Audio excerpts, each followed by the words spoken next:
All right, welcome back to the program. The Democratic National Convention has begun, kicking off a 4-day mega event during which the party will officially nominate its candidates for president and vice president. With just a little over 2 months before the election on November 4th, Mr. Obama and his vice presidential running mate Joseph Biden need to make up for lost ground, especially with recent opinion polls indicating Mr. McCain enjoying a new surge in popularity. So what will be the biggest challenge? No time like the present. To find out, in studio with us this morning are two members of the group, Democrats Abroad, Patricia and Jim Baker. Very good morning to both of you. Good morning. So the convention comes once every 4 years, and you see a lot of effort and money poured into this whole event. What's the payback, Jim?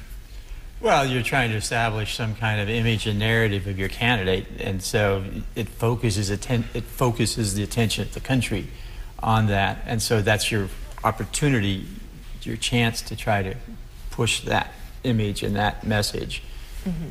So it's really a bit of a show, actually, because I mean, everyone kind of knows who's in the game already. Here's just to say, this is the final call. Let's refresh your memories and tell you again what's happening. Yeah, well, Patricia, what's your take on it? Well, I know that our process is a bit different than in Singapore, but it does give us the opportunity to create a lot of excitement around the party. There's going to be 75,000 people invited to his address to the nation. And to the convention. I think it's really an exciting opportunity to discuss policies, to create unity in the party, to give all the supporters a chance to talk with each other and really create some energy around the policies and our candidates. So I think it's a great opportunity, actually, to share that with the nation. Barack Obama will definitely need this, seeing how the race has been shaping up to be tighter than we first expected, because John McCain seems to be catching up with him in poll rating. In fact, in some of them, he's leading the polls. So what is your opinion of that, Jim? Why has that happened at this stage of the race? Well, I think that the polls are all over the place all through this whole campaign, and so you still have got some time to go before the election. But I think that one thing that people need to look at is that the fact that John McCain polls much better amongst his own support, amongst the Republican faithful, than Obama does.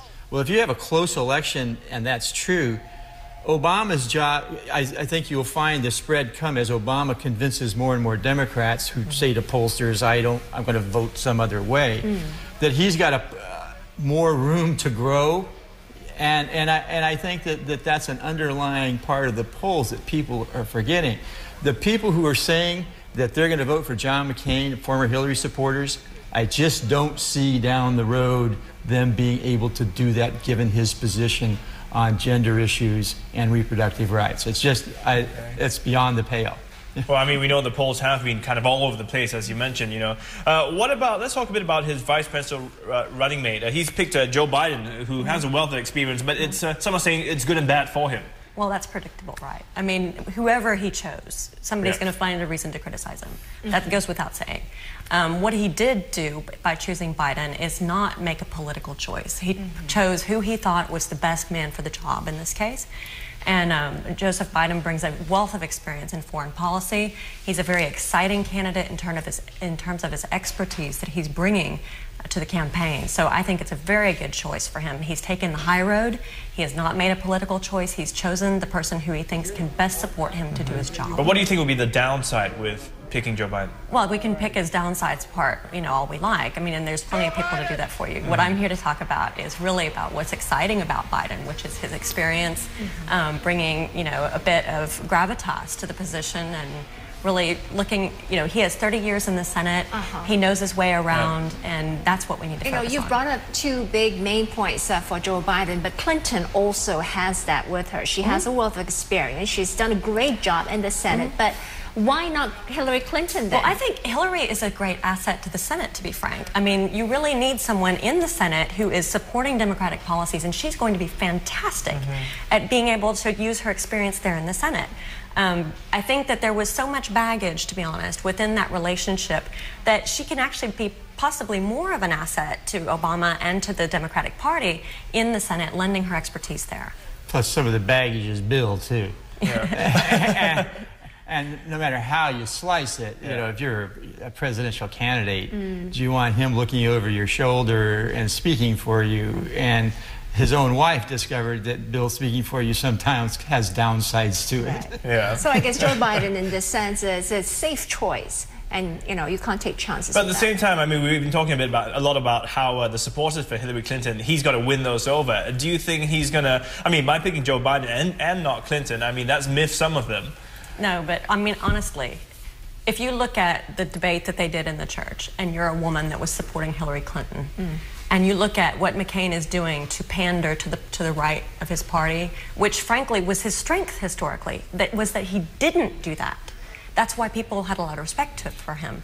But right now what he's doing is he's swinging all the way over to the right to pander to that population, get them to come out and vote for him, hopefully, which they still aren't convinced.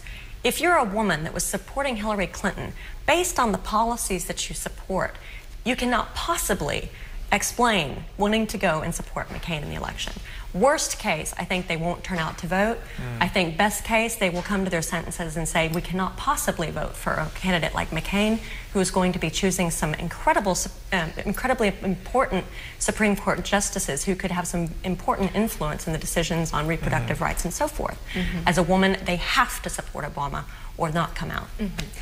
I think, too, that people forget that issues like Social Security and health care are very much gender issues, because at the end of the day, who has to take care of grandma? You know what I mean?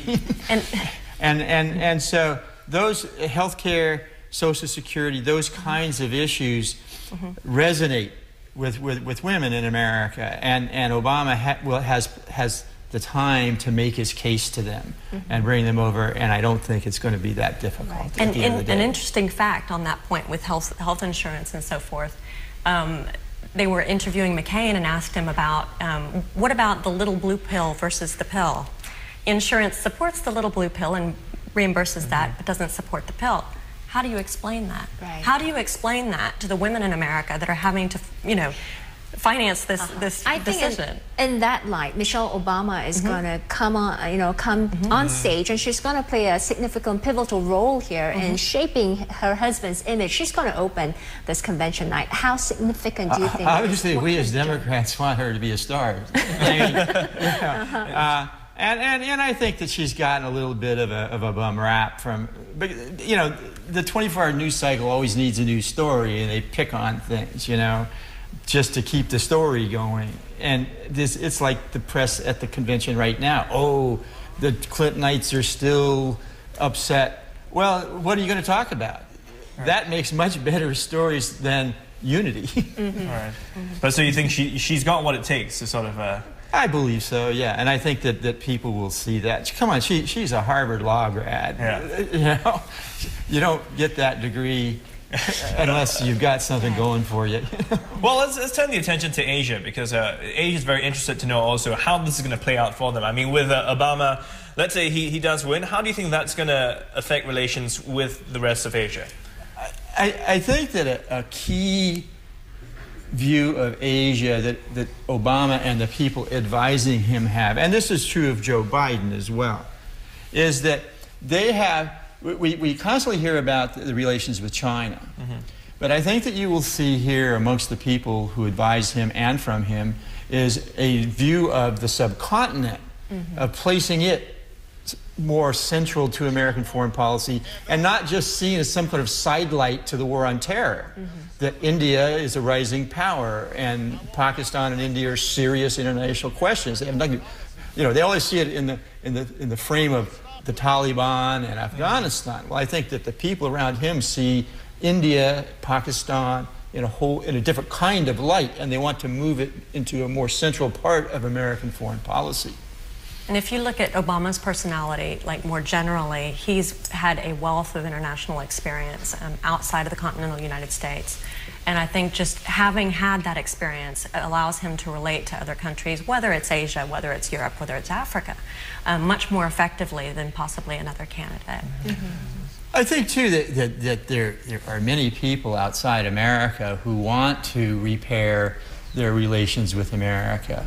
And I think that he has a better opportunity to build bridges and repair those relationships than, say, McCain does, given his sort of strident view of the world. And I think And you see that at conferences, and you hear that from leaders in Asia. Right. This is an opportunity in their eyes to kind of steer it in a new direction, and Obama has that opportunity. Well, seeing his reception overseas as well, I mean, that's pretty something. That's something to look forward to. Well, thank you so much both for coming in this morning. Patricia Reid and Jim Baker giving us, shedding some light on the Democratic National Convention as it gets underway. Of course, we'll be keeping a close eye on that in the days to come as well. Keep it right here on Primetime Morning. Well, for a short break, we'll be back in just